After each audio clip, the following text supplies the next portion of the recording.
Hello बच्चों, आज की हमारी ये क्लास डेडिकेटेड है हिस्ट्री के लिए, जिसमें एक पूरी क्लास के अंदर हम हिस्ट्री का थर्ड चैप्टर, जो कि सबसे छोटा और सबसे इंपॉर्टेंट चैप्टर है, वो हम कवर करने वाले हैं। पॉइंट टू पॉइंट हम आगे बढ़ेंगे, सारे इंपॉर्टेंट टॉपिक्स हम इसके कवर करेंगे और एग्जाम पॉइंट ऑफ व्यू से आने वाली जो भी चीजें इंपॉर्टेंट हमें लग रही हैं उसको हम मार्क करते चलेंगे। शॉर्ट नोट और कीवर्ड के फॉर्म में हमारा चैप्टर है, जिसे आपको पढ़ना है और इंपॉर्टेंट चीजें आप स्क्रीनशॉट लेकर लिख भी सकते हैं। तो चलिए स्टार्ट करते हैं हमारा chapter. It is chapter 3 of history, जिसमें आपको पता होगा कि इसका more than half part is deleted from the syllabus, मतलब आधे से ज्यादा चैप्टर आपका एग्जाम में, बोर्ड एग्जाम्स में नहीं आने वाला है। ठीक है, तो उसका नाम क्या है? The making of a global world. तो सबसे पहले हम जानते हैं ग्लोबल वर्ल्ड का मतलब क्या होता है। तो आपको पता होगा ग्लोब हम किसे कहते हैं? अर्थ का एक जो शॉर्ट रिप्रेजेंटेशन होता है उसे हम ग्लोब कहते हैं। और जब हम बात कर रहे हैं ग्लोबल वर्ल्ड के बारे में, तो मतलब जितने भी कॉन्टिनेंट्स हैं, जितनी भी कंट्रीज हैं, वो आपस में किस तरह से इंटरेक्ट करेंगे, किस पर्पस के लिए इंटरेक्ट करेंगे, किस तरह से वो कनेक्शन स्टैब्लिश करेंगे, वो सारा हम पढ़ने वाले हैं। तो चलिए स्टार्ट करते हैं। तो हमारा जो फर्स्ट टॉपिक ही है इसका, वो है ग्लोबलाइजेशन। अब वैसे ग्लोबलाइजेशन आपके इकोनॉमिक्स में भी चैप्टर है, जिसमें आपने ये पढ़ा हुआ है कि ग्लोबलाइजेशन इकोनॉमी के लिए किस तरह से हेल्पफुल था और मनी रिलेटेड चीजों को किस तरह से एनहेंसमेंट मिला था ग्लोबलाइजेशन की वजह से। पर फिलहाल क्योंकि हिस्ट्री का टॉपिक है, तो यहाँ पे ग्लोबलाइजेशन से मतलब है कि पूरा वर्ल्ड कनेक्ट तो हो रहा है, पर इसका मेन पर्पस सिर्फ इकोनॉमिक अर्निंग नहीं है, इसके बहुत सारे और भी पर्पसेस है। चलिए पढ़ते हैं।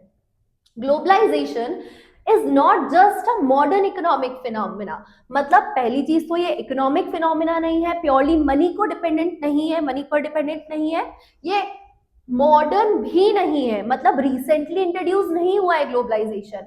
बहुत पुराने समय से हमारी कंट्री बहुत सारी कंट्रीज के साथ रिलेशंस रखती आ रही है।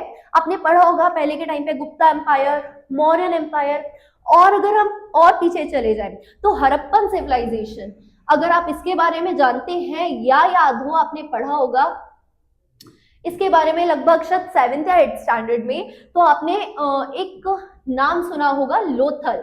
हड़प्पन सिविलाइजेशन का एक प्लेस है लोथल करके, वहां पर एक पोर्ट हुआ करता था जो इंटरनेशनल ट्रेडिंग के लिए बहुत ज्यादा फेमस था। ठीक है, अब उस समय पे किन चीजों की ट्रेडिंग होती थी? तो स्पाइसेस, मसाले, मोती, डायमंड, इन सब चीजों की ट्रेडिंग एक कंट्री से दूसरी कंट्री तक उस समय पे भी की जाती थी। ठीक है, अच्छा, यही मसाले हैं या कह सकते हैं ग्लोबलाइजेशन ही वो रीजन है जिसकी वजह से इंडिया वर्ल्ड में उस समय पे इतना फेमस था, और जिसने यूरोपियंस को वन बाय वन अट्रैक्ट किया कि वो इंडिया में आए, इन्वेड करें और हमारे यहाँ से जो भी चीजें हैं वो उसका फायदा उठाकर ले जाए। ठीक है, तो it is not just a modern economic phenomena but a long historical process, मतलब हड़प्पन सिविलाइजेशन से लेके आज तक बहुत सारी कंट्री अभी भी इंटरेक्ट करती हैं। किस लिए? तो ग्लोबलाइजेशन के लिए। Involving the movement of people, goods, capital, ideas and culture across continent, मतलब ग्लोबलाइजेशन में सिर्फ चीजों का मूवमेंट नहीं होता एक कंट्री से दूसरी कंट्री तक, लोग भी एक कंट्री से दूसरी कंट्री जाते हैं, अपनी सर्विसेज ऑफर करते हैं। जैसे इंडिया से भी बहुत सारे डॉक्टर्स हैं, इंजीनियर्स हैं जो बाहर दूसरे देशों में जाते हैं और अपनी सर्विसेज प्रोवाइड करते हैं। साथ ही साथ बाहर की कंट्रीज इंडिया में आती हैं, अपने प्लांट स्टैब्लिश करती हैं और एक कहना चाहिए पूरे ग्लोब को कनेक्ट करके रखती है ग्लोबलाइजेशन के थ्रू। ठीक है, अब पहले लोग ग्लोबलाइजेशन क्यों करते थे? तो पहला था एजुकेशन पर्पस।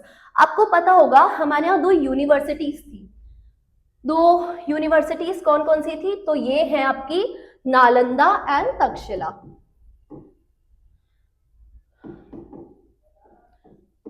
तक्षशिला, ठीक है। अब जो नालंदा और तक्षशिला है, तक्षशिला के KSH भी चलता है और X भी नाम चलता है, तो तक्षशिला जो यूनिवर्सिटी है, यहाँ पर फॉरेन से बहुत सारे जो स्टूडेंट है वो पढ़ने आते थे, हमारे यहाँ से नॉलेज लेते थे, हमारे जो अरेबिक या वैदिक टेक्स्ट है उसको वो अरेबिक में ट्रांसलेट करते थे, चाइनीज आते थे, वो हमारे यहाँ कुछ दिन स्टे करते थे और हमारा कल्चर और हमारे यहाँ की जो भी इकोनॉमी है वो उसको प्रॉपर लिखते थे, समझते थे, और बहुत सारे लोगों ने तो उसको अपनी कंट्री में ले जाकर कॉपी भी किया है। तो ट्रेडिंग होती थी, बहुत सारा फूड है जो एक जगह से दूसरी जगह तक ट्रेवल करता था, कल्चरल हेरिटेज ट्रेवल करता था। तो अलग अलग चीजें एक कंट्री से दूसरी कंट्री तक ट्रेवल करती है, किस वजह से? ग्लोबलाइजेशन की वजह से। तो ये एक मॉडर्न इकोनॉमिक फिनोमेना नहीं है, ये कल्चर, एजुकेशन, नॉलेज, इन सबको स्प्रेड करता हुआ एक एंशिएंट फिनोमेना है। ठीक है, चलिए आगे बढ़ते हैं। अब यहाँ पे जैसे कि हम बात कर रहे थे कि हिस्टोरिकल फिनोमेना है, तो हिस्ट्री में आपको पता होगा सिल्क रूट के बारे में। सिल्क रूट क्या है? सिल्क एक फैब्रिक होता है जो सबसे पहले किस कंट्री में इन्वेंट हुआ था? चाइना में, है ना। इसकी कहानी अगर आपको पता हो तो ये बाय मिस्टेक इन्वेंट हुआ था, और जब सिल्क फैब्रिक बना और उसका थ्रेड बना तो वो बहुत ज्यादा सॉफ्ट, बहुत ज्यादा कंफर्टेबल पाया गया, और कई सालों तक चाइना ने सिल्क फैब्रिक को बनाने की टेक्निक पूरे वर्ल्ड से छुपा कर रखी, क्योंकि चाइना चाहता था कि उसकी मोनोपोली रहे, वर्ल्ड में सारी कंट्रीज चाइना से सिल्क खरीदे और इस तरह से मोनोपोली के थ्रू चाइना इकोनॉमिक अर्निंग कर सके। तो अब क्योंकि सिल्क प्रोडक्शन कहाँ हो रहा है? सिर्फ चाइना के अंदर हो रहा है, और चाइना ये चाहता था कि वो सिल्क अपना 3 कॉन्टिनेंट के अक्रॉस वो सेल करे, और उसके लिए एक प्रॉपर ट्रांसपोर्टेशन फैसिलिटी चाहिए थी, जिसके लिए उसने क्या बनाया? एक सिल्क रूट। मतलब बना तो ये सिर्फ सिल्क के ट्रांसपोर्टेशन के लिए था, पर समय के साथ साथ इसके through gold, silver, spices, Buddhist monk, religion, बहुत सारी चीजें एक जगह से दूसरी जगह तक जाने लगी।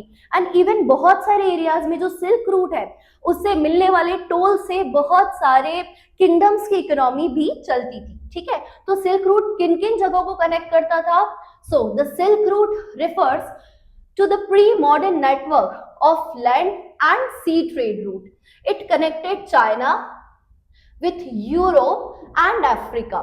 मतलब जो हमारा कॉन्टिनेंट है, एशिया कॉन्टिनेंट है, वो कनेक्ट हो रहा था यूरोपियन एंड अफ्रीकन कॉन्टिनेंट से। 3 कॉन्टिनेंट को कनेक्ट करता था सिल्क रूट, इसी की वजह से बहुत सारी ट्रेडिंग हो पाती थी। It was primarily active in between the second century BC to the 15th century CE. इतना पुराना ये सिल्क रूट है और इतने सालों तक इसने सर्व किया हुआ है। ठीक है, while the silk went west, gold and silver from Europe travelers east to pay for the goods. यहाँ पे जो लोग थे वो सिल्क रूट के थ्रू गोल्ड वगैरह और भी बहुत सारी चीजों को क्या करते थे? ट्रांसपोर्ट करते थे। It is spread of ideas and religion. अब वही है कि जब लोग ट्रैवल कर रहे हैं तो अपने साथ साथ वो अपने आइडियाज लेके जाएंगे, जहाँ पे भी वो रहते हैं वहां की जो भी फिलॉसफी है, लाइफस्टाइल है, वही वो दूसरी जगह पर भी फॉलो करेंगे, और उसको सीखकर बहुत सारे लोग उसको कॉपी करके एक नया कल्चर इन्वेंट कर लेते हैं। रिलीजन में अगर हम बात करें तो जो बुद्धिज्म है वो सिल्क रूट के थ्रू ही इंडिया से चाइना तक गया था। बहुत सारे बुद्धिस्ट मॉन्क ट्रैवल करते थे इंडिया से चाइना तक, क्योंकि आप देख रहे हैं इसकी एक ब्रांच कहां पर आ रही है? इंडिया के अंदर भी सिल्क रूट की। ठीक है, उसके बाद जब ग्लोबलाइजेशन होता है तो सिर्फ लोग या अच्छी चीजें ट्रैवल नहीं करती, हर एक चीज के 2 एस्पेक्ट होते हैं।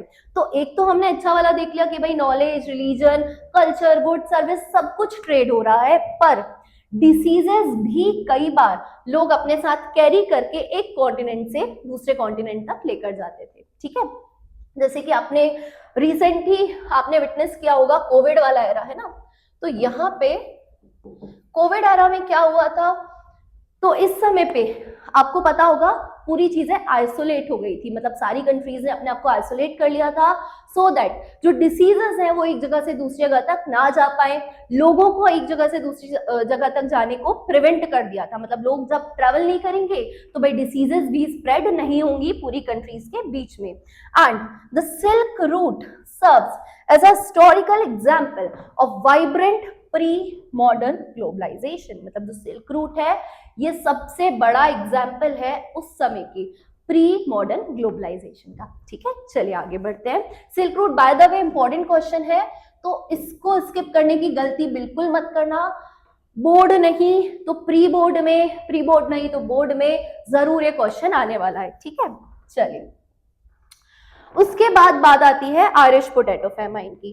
तो जैसा कि मैंने बताया कि जब लोग एक जगह से दूसरी जगह तक ट्रेवल करते हैं तो अपने साथ साथ अपनी लाइफस्टाइल भी लेके जाते हैं, और लाइफस्टाइल का एक बहुत जरूरी इंपॉर्टेंट पार्ट होता है फूड।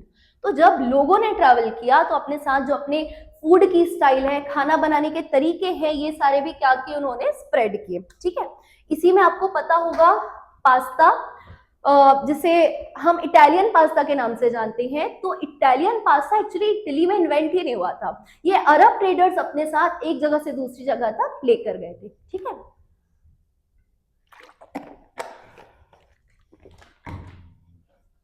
ओके चलिए। तो अरब ट्रेडर्स क्या करते थे, क्योंकि इनको इतना लंबा रूट ट्रैवल करना होता था, तो अगर ये ऑलरेडी कुक्ड फूड लेकर जाते तो काफी प्रॉब्लम हो जाती है ना।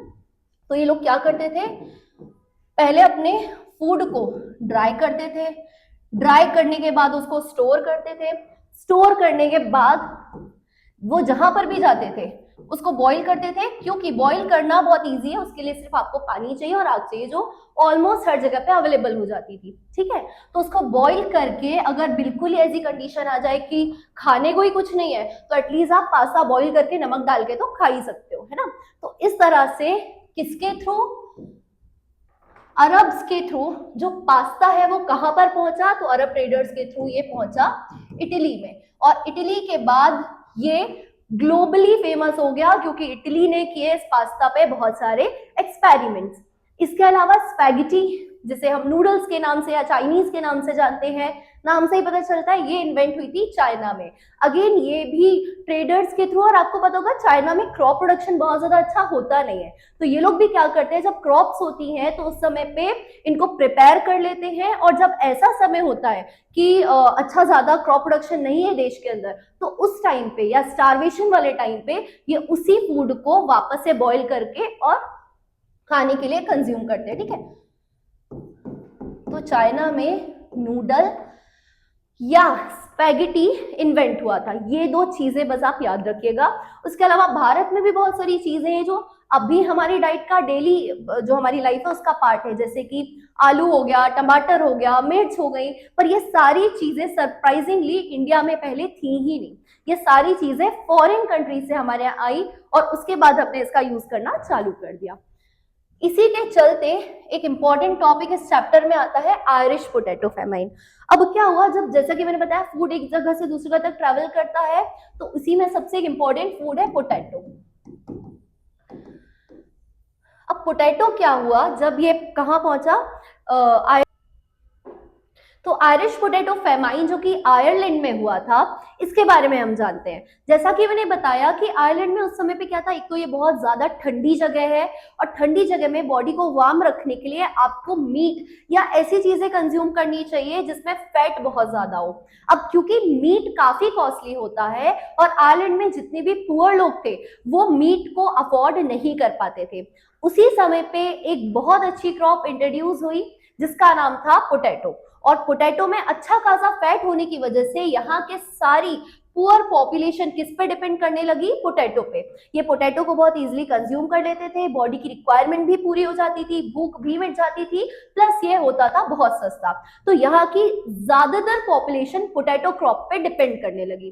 अब क्योंकि डिपेंडेंसी बहुत ज्यादा बढ़ गई, तो एक समय ऐसा आया, किसके बीच में आया था, ईयर आपको याद रखना है, अराउंड 1845 से 1849, या ये थोड़ा और लास्ट हुआ था तो उसको 50-52 तक भी हम ले सकते हैं। तो अराउंड इस बीच में क्या हुआ था कि सारी की सारी पोटैटो क्रॉप डिस्ट्रॉय हो गई थी क्लाइमेटिक कंडीशंस की वजह से। और जब पोटैटो क्रॉप डिस्ट्रॉय हो गई तो जितनी भी पुअर पॉपुलेशन है वो अचानक से रईस तो होनी चाहिए कि मीट खरीद के कंज्यूम करने लगे, तो इनको स्टार्वेशन का या कह सकते हैं भुखमरी का सामना करना पड़ा।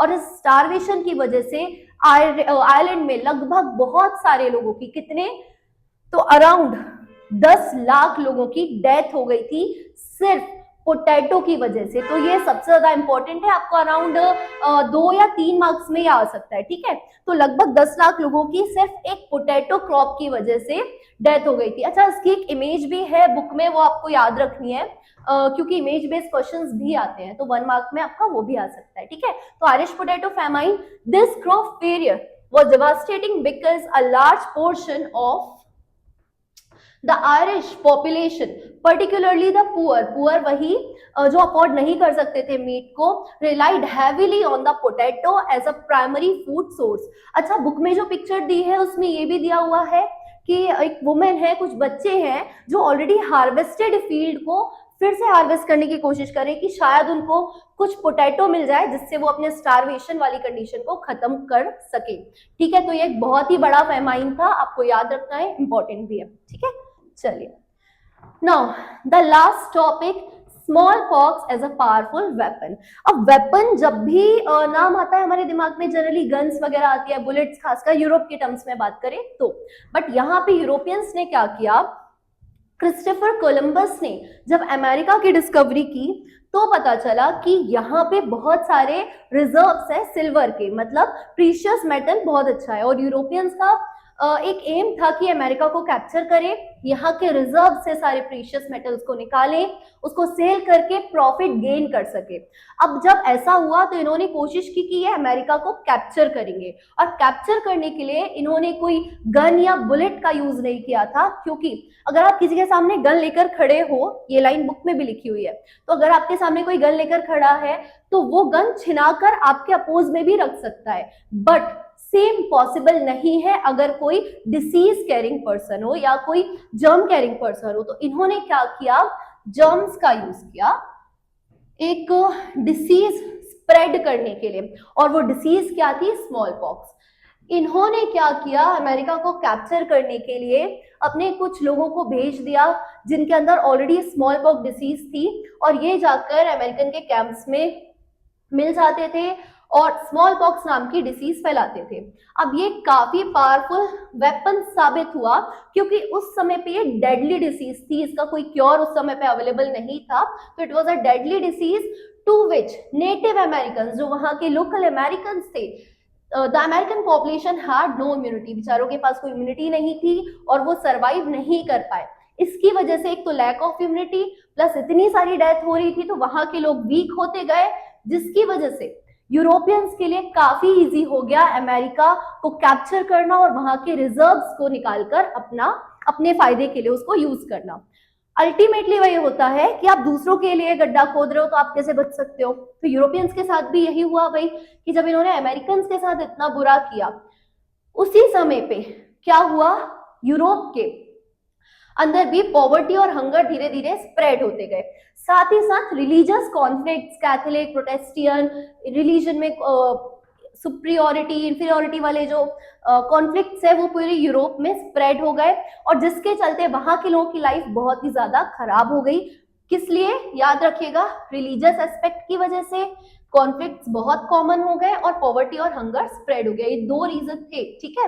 तो इन दो रीजन की वजह से यूरोपियंस का रहना बहुत मुश्किल हो गया, और फाइनली बहुत सारे यूरोपियंस को कहाँ भागकर जाना पड़ा, तो उसी अमेरिका में जहां पे इन्होंने स्मॉल पॉक्स नाम का जर्म फैला दिया। ठीक है, तो एक तो ये यहाँ गए, दूसरी चीज बहुत सारे यूरोपियंस अफ्रीका भाग गए।